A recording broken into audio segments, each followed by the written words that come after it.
I think there's a lot there that we can learn about challenging the way we lead into the future in property and looking widely at how we can adapt and adopt new leadership styles so that we're better set up.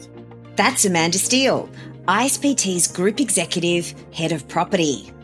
Let's stand back for a moment. I think we should give ourselves a big old national clap, to be honest. After decades of neglect on housing supply, both Labor and Liberal in the last few years have moved each of their parties into a place where they're dedicating more brain power, spending more money to bring on new supply.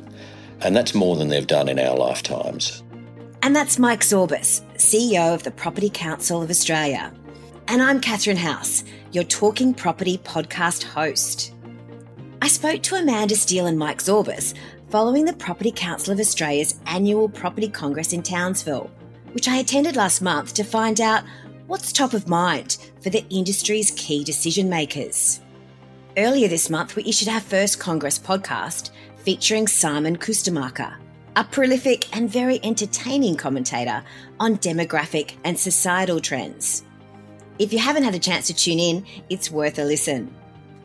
In this second episode, I get the view from the top, from Congress panelist Amanda, and a pulse check from Mike on some of the key industry issues and Congress takeouts. Amanda and Mike touch on everything from why we're likely to see more property investment activity next year, how we can improve the attractiveness of Australia for global capital, what's needed to tackle the current property skills shortage, and whether we're shifting the dial on the current housing crisis. Here's our conversation. Amanda, great to have you join Talking Property. Great to be here. Thank you, Catherine. And Mike, great to have you on the program as well. Thanks for having us, Catherine. Amanda, you talked in your view from the top session about the fact that 2025 will likely be marked by heightened deal-making and market movement. And you weren't alone. Mirvac's Campbell Hannon talked about a ripple effect next year due to a likely easing in interest rates and costs. And Charter Hall's Kamal Hourigan said that we might look back on 2023 as a period of rare opportunity in some Australian property sectors. So, Amanda, what do you think is going to drive a pickup in investment activity next year? Well, Catherine, isn't it lovely to be talking positively about investment opportunity next year? About Finally. time. I know. But I am quite positive about where we're going to get to next year. I think the positivity is there because of the expected rate cuts, valuations stabilising as borrowing costs decrease, and of course that market liquidity improves. I think that investors overall are really seeing risk-return prospects, particularly in those core real estate assets. So I feel positive about what's coming. I feel like there is everyone waiting with anticipation. Lots of people are talking about deals that they would like to do, and I'm hopeful that those floodgates will open next year. Yes, it's like we're waiting at the gates. Yeah. I also noticed on the panel that they're talking about particularly strong interest in Australia from foreign investors. And you described Australia as a Hugh Jackman triple threat. I loved that. Talk us through what you meant by that. Well, let me talk a bit through Hugh Jackman first. Yes. So, Hugh Jackman is the triple threat. He can sing, he can dance, he can act. I think for us, the triple threat of Australia is that we've got this incredible ESG fundamentals that's really attractive to overseas investors. We've got this amazing population growth, and we've got this very stable rule of law. So I was recently overseas speaking to European investors, and our business has been speaking to a lot of international investors. They see those three elements as very positive, very strong investment thesis for why they want to invest in Australia. They have allocations for APAC, and they see those allocations strongly around Japan and Australia. But that population growth and that immigration growth in Australia is a really good news story.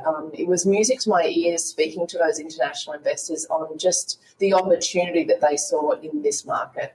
I bet. And you're seeing that as still a little bit stronger than even domestic capital? Yeah, so interestingly, it's very Australian, isn't it? We're our own worst critics. That tall poppy syndrome is absolutely present. I find the sentiment more positive overseas. Maybe they want to visit our great weather. I'm not sure, Catherine. Yes, they need a tax write-off. Totally, I get it. No, I really think that our local investors are cautious. They're looking to overseas to see where the moves will start. There's been some interesting decisions in America and in London in the property space. So I think that the local domestic investors are a little more cautious than what we're seeing from the internationals, who see this as a great opportunity. We're comparing ourselves with ourselves when we look at our domestic investors. And when you look broader, when you look overseas at where we're sitting compared to our international colleagues, we're in a really good position. There was talk on the panel, though, about potential sovereign risk, particularly as it relates to recent tax changes. Is that making foreign investors nervous? There are some geographies that foreign investors will not touch, and I think we can all be really transparent that some of those tax increases in Victoria are a real challenge. So they're a very sophisticated population, international investors. So when you talk to them about placement of capital, first off, consistently we're told nothing in Victoria. We're not doing Victoria. It's not of interest to us. And those increases in taxes and the sporadic increases in taxes lead to an inconsistency. So Victoria's not alone there. Across the board, we've had increases in taxes that are unpalatable to foreign investors. I think Victoria has had more than most. But if you look at that foreign purchaser duty land tax, in New South Wales, it's about to be 5%. In 2017, it was 0.75%. So that's a massive increase. And I think that some of the states that are more sophisticated around foreign investment recognise that and are trying to manage that. But what would be great if we had a consistency in approach? It would give us a far wider investment playfield, and it would really give the confidence that the international investors are looking for placement of capital. And Mike, what are your thoughts on sovereign risk? And what do you think should be done to further improve the attractiveness of Australia? It was interesting listening to former Australian Treasurer Peter Costello's keynote, where he said we need certainty and simplification when it comes to taxation, and that we're still trailing when it comes to monetary policy. What are your thoughts? Well, Peter Costello has a point, doesn't he? I mean, Australia screens well, population growth, good product, good industry leaders, reliable institutions, but you can't take these features for granted. And if we do keep interfering with actual investment returns, we are going to interfere with something which has really served Australia well over the decades, that very much needed overseas investment in our great Australian cities. So you can't keep introducing and changing taxes as the last Queensland government did, or the current Victorian government are doing, indeed have turned into an art form, and expect investors not to notice or to feel like their investments are not more welcome overseas. And that's where we need to really take a look at the sort of welcome mat that we're putting out for a very competitive investment landscape globally. Yes, I mean, because we're competing against countries. I think Japan was one of the markets that came up as another particularly attractive APAC market. So we do need to be careful about how what we're projecting to these global investors. Absolutely. Continuing on the Costello theme, he also talked about our ageing population at a time when there seems to be bipartisan political support for cutting immigration. Amanda, you shared some interesting views on the fact that Australia has a population barbell. Will this create opportunities for the property sector? Yeah, where there's risk, there's always opportunity, Catherine, and we do have that barbell. We actually have a growing birth population, which is incredible in the OECD countries that we compete with, and we have an ageing population. So when you look at that barbell with a young population and an ageing population, you see opportunity in property around seniors living, around education, and everything that goes around those socio-demographic figures as a result. So there definitely is an opportunity. And the more that we can get that stability that Peter Costello spoke about, particularly in the taxation regime, the more opportunity there will be for investment. Mm. And continuing on the immigration front, you shared one of your views about shorts versus suits. Yes. Can you tell our listeners? Suits. Not safari suits. So tell our listeners, what did you mean by shorts versus suits? So we have a great immigration story to tell. We have high immigration numbers coming into Australia. When you really look down into the population that are coming in, there's still a lack in some of the key services that Australia doesn't have. And the Masters Builders Association have spoken about it and written about it very eloquently. We have a very small number of construction workers coming in, and when you go deeper into those construction workers, they're engineers and architects. So we have suits that are coming in, and actually what we need is people with shorts and hammers to actually build and respond to that housing crisis that we're currently in. There's a huge lack of construction workers. It has been a big challenge in development. It has driven costs, and the reliability of delivery has been a real challenge recently. I think that those immigration numbers should be more forensically examined so that we address that challenge. More shorts, less suits. Thanks, Amanda. Well, Mike, I'd love to get your thoughts on this one also. I think the immigration debate is a bit of a pre-election fake-out, to be honest. Australia needs immigration. We've got skills gaps. We need to fill them. We need more people to build our infrastructure and housing, and TAFE can't fill that gap. We've only had 1.8% of migrants over the last 20 years who've been hypothecated to immigration. That's a crazy low number given the mega projects and energy transition we need to deliver. So as more of us leave the workforce, we need more people to come in and form the productive tax base of the nation. We're growing older. We're going to need more people to look after us. The list goes on really there, but it's also borne out by the intergenerational report, which Peter Costello actually kicked off when he was Treasurer. Every couple of years, Treasury throws together the big mega trends and the mega challenges that we face. And every few years, they do say these same things to us. We are getting older. We do need more people in our tax base in order to support those of us as part of an ageing demographic. This is a no-brainer. A post-election Australia will see a big emphasis by whoever is in government on bringing in the right skills across the board.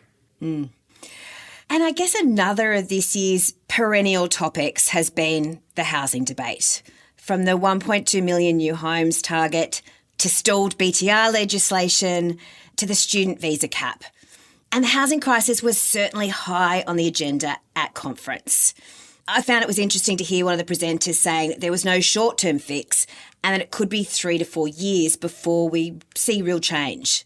That said, we have seen some interesting announcements post-Congress, including a $900 million federal government National Productivity Fund for states and territories to streamline building approvals and enact other housing reforms. So, Mike, are we shifting the dial at all? It's a great question, Catherine. I mean, let's stand back for a moment. I think we should give ourselves a big old national clap, to be honest. After decades of neglect on housing supply, both Labor and Liberal in the last few years have moved each of their parties into a place where they're dedicating more brain power, spending more money to bring on new supply, not just in social housing, but in the market as a whole. And that's more than they've done in our lifetimes. There's a bold target, 1.2 million homes on the table. There's carrot and stick for state and local governments, as you mentioned then. They're trying to make their planning systems match fit again. That wouldn't have happened without federal intervention of the kind we've seen in the last 2 years. And remember too, that deficit that we face, we should have actually built 1.3 million more homes than we have to 2021 if we'd just been as match fit on housing supply as we were in the 20 years to 2001. So something has gone wrong. We've taken our eye off the ball. We've become lethargic about planning regimes and approvals and the way in which we zone land and the way in which we plan our cities. And that is starting to change. We are starting to see a real focus at that appropriate national level for last mile infrastructure funding, for more Commonwealth rent assistance, and again for those carrots and sticks for good planning regimes. So there's some good stuff there. And yes, it will take a while, but I do think it's a positive start. Well, that's good to hear. So continuing on the residential theme, Amanda, one of the things you talked about on the panel that struck a chord with me was, how home ownership is being politicised. Yeah, it makes me sad. It's always amazing to me what can be politicised. It used to be climate change, when you look at how you're protecting the environment, how on earth could that be a political issue? Similarly with housing. So disappointingly, I feel like we've got this polarity in opinions in the political parties, and it's gotten right down to Australians should own a house, not rent a house. And I find that extraordinary because we just need a lot of diversity in the housing supply. We're not in the luxury stage of determining whether or not we can just have houses to be owned or rented. We need everything in between. So I think that politicisation of housing and home ownership needs to be really avoided. This should be a bipartisan issue that's solved across government. Absolutely. Mike, any views on that front?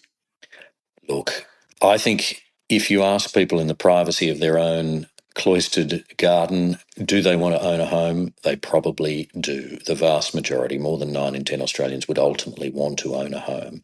But is living in a rental property a perfectly sound way to spend your life as well? Yes, it is. So we need to provide choice. We need to give people different types of dwelling to suit the different age groups of their lives, whether that's purpose-built student accommodation or retirement living communities. We need to give them the choice to rent, should they so wish, and different types of rental choice within that, whether or not that's individual landlords or whether that's institutional investors through a build-to-rent housing scheme of the kind that in the Northern Hemisphere is called multifamily. These are all options that should be put on the table, and we want as much variety as we can get, preferably as close to opportunity and to transport and to employment and education as we can get. And that, I think, is increasingly a focus for state governments. How do we maximise the infrastructure we've already got on the ground? And so I'd like to try and move us out of that politicised view of housing and towards acknowledging that while the vast majority of people will want to own, there is definitely a place, particularly while you're saving up for the future, in renting, which may well end up being a lifetime choice for many, and they should be celebrated for making that choice as long as we've provided them with a choice. And particularly when you look at statistics like the fact that in Sydney, the average age of the first homeowner is 38, I think it is. So, you've got to provide options for people in the lead up to that. Very much so. And it's very similar in Melbourne. These trends have certainly not just been Australian either, although, as I would hasten to point out, we are particularly land rich. We are particularly wealthy as a nation, and so it is surprising, given our small population of 27 million, which is not even in the top 50 globally, that we have the same housing challenges that many land-constrained, much poorer Northern Hemisphere countries have. And that's where I think we owe it to ourselves to do better. Yes, I agree.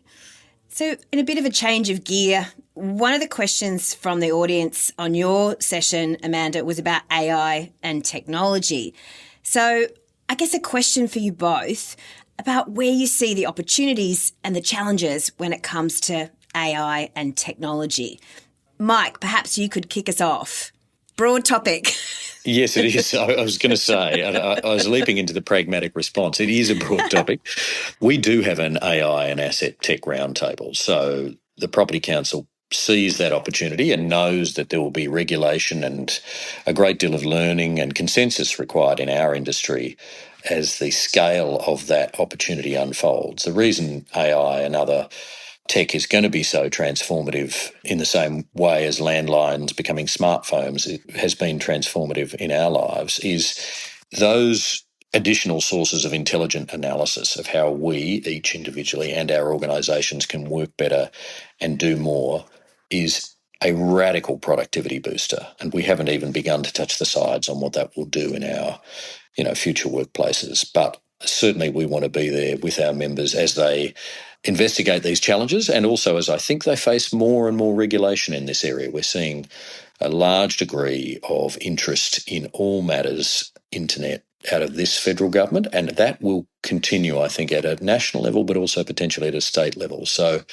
we will need to really see how security, how privacy, and how the productive opportunities of the internet, as it's broadly spoken of, all come together much more rapidly with AI overlaid across all of them.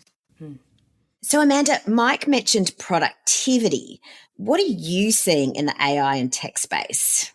So it should absolutely be wrapped around productivity, and Mike's right. The productivity of AI, and if we're smart about it, it can really free up some higher quality resources to do higher quality work.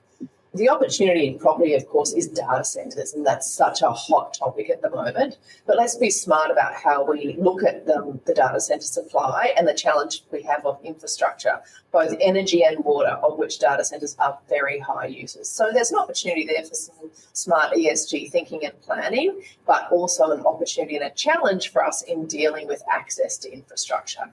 I think AI in the property space will hugely transform the way we deliver and speed up the efficiency in how we deliver. I think the challenge for us in property is that we have always been slow in technology. The AI space has been in place for a significant amount of time in finance and insurance, and we're still getting there in property. So I think what the challenge and opportunity is for us there is that we bring in people from outside of industry. And aren't we terrible at that, Catherine? Yes, we are, and we shouldn't be. We're so connected to relationships and we get wrapped up around, oh, that person hasn't been in property before. We need technologists coming in with translators from property so that we're really taking advantage of the efficiency that AI can provide us into the future. Absolutely. So one last question. I'd love to hear from both of you your key Congress takeaway. Mike, perhaps I could start with you.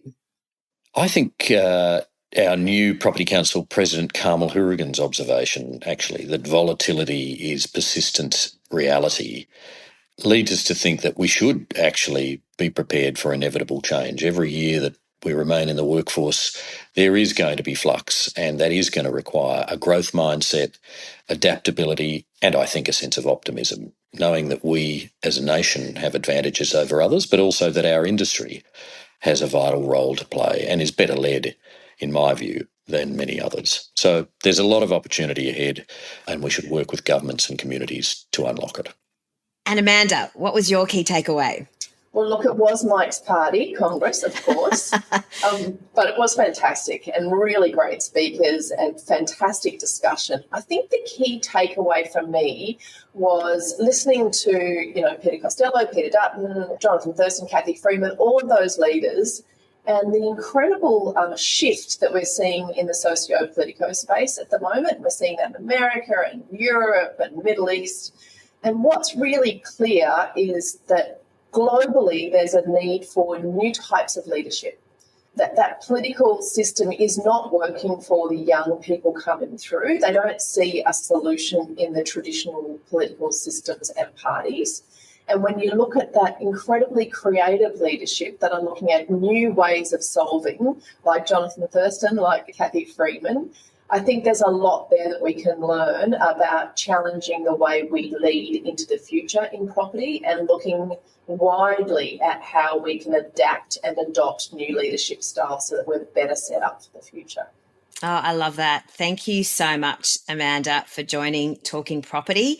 I really love the idea that we really do need to start getting people outside of the sector in to really bring some new ideas. And I'm also feeling so much more positive about next year than I have for the last 12 months. So thank you for joining. Thank you, Catherine. And Mike, thank you for joining as well. Great to have you on the program. I know you're already planning next year's Congress in Perth, and we've included a link to some information on that in our show notes. Thanks for having us, Catherine. And to our listeners, thanks for tuning in. Make sure to follow Talking Property wherever you get your podcasts. We'll be kicking into gear in 2025 with a property prediction series featuring some key industry leaders. So keep an eye out for that. Until next time.